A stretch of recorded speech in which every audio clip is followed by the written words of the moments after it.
Tahukah kalian apa itu migrasi pada kemasan pangan dan apa dampaknya bagi kita? Yuk kita simak video ini sampai habis. Migrasi, perpindahan bahan kimia dari kemasan ke dalam pangan. Migrasi disebabkan oleh beberapa faktor.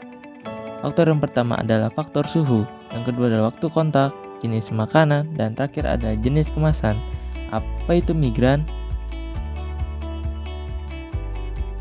Migran bahan kimia yang berpindah dari kemasan pangan ke dalam pangan.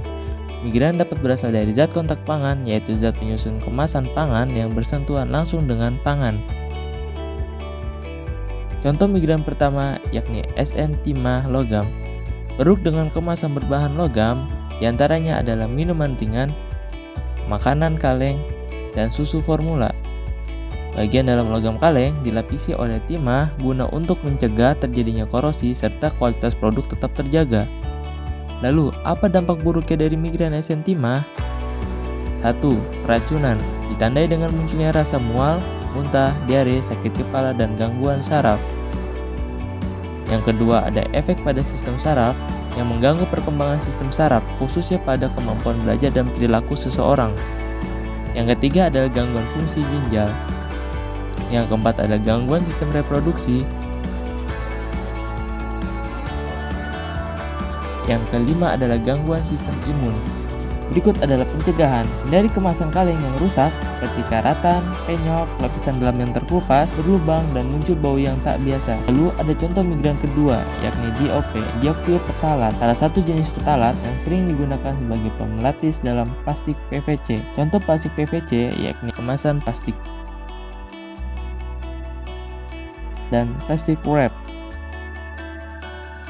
Lalu, paparan DOP dalam jangka waktu panjang dapat menyebabkan masalah kesehatan apa saja sih? 1. Gangguan fungsi hati. 2. Gangguan fungsi ginjal. 3. Gangguan fungsi jantung. 4. Gangguan fungsi otak. Dan yang terakhir adalah kanker.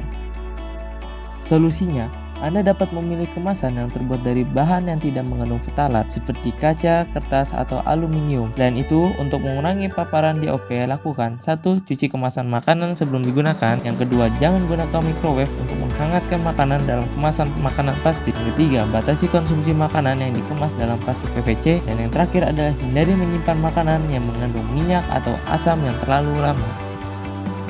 Contoh migran ketiga, N-nitrosamin. Nitrosamin terbuat ketika nitrit bereaksi dengan zat nitrostable, amina sekunder atau tersier dalam kondisi tertentu, seperti paparan terhadap nilai pH asam, suhu tinggi, dan adanya bahan pereduksi tertentu.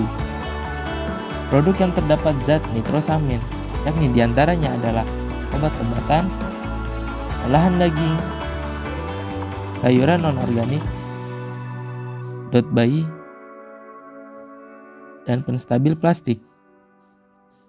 Nitrosamin beserta turunannya bersifat karsinogen dan beracun yang menyebabkan gangguan saluran empedu, kanker,